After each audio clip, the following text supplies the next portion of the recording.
This example comes out of section 8.4, Logarithmic and Exponential Equations. First part of this example, we're asked to solve log base 7 of x equals log base 7 of 49. If you have a question that's in this format, the answer might just jump out at you right away and realize that x has to be 49. We've got the same log on both sides, same base on both sides, so the rest of it must be the same on both sides.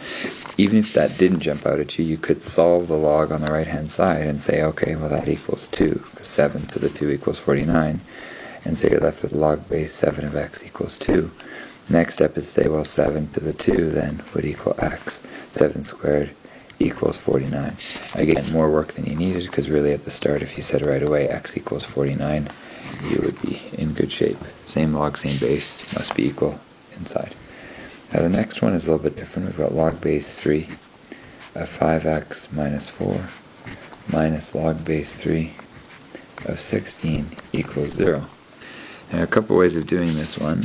One of them would be to realize, like we had in the question before, if I have the same log on both sides, same base, then what's inside those logs must be the same. And so I move this log base 3 of 16 to the right side, and it means that I must have 5x minus 4 equal to 16.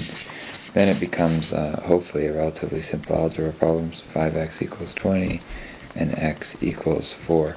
Should always check that that answer works in the original question, and especially that it doesn't make you log a negative number, because sometimes you will run into extraneous solutions, but this one appears to be okay.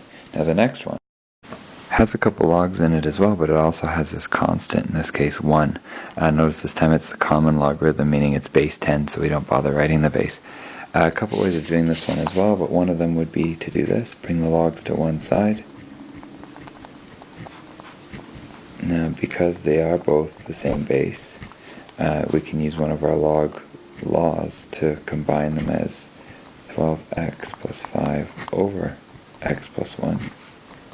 Since the subtraction of two separate logs with the same base can be written as the division within one.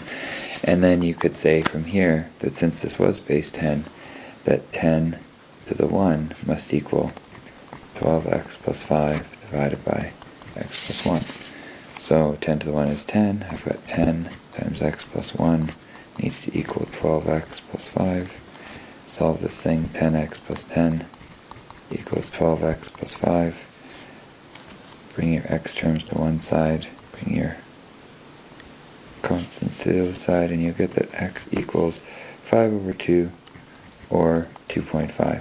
Again, check to see that that answer doesn't make you log a negative or give you an extraneous solution, but in this case it again looks like a decent answer, and so we have our solution.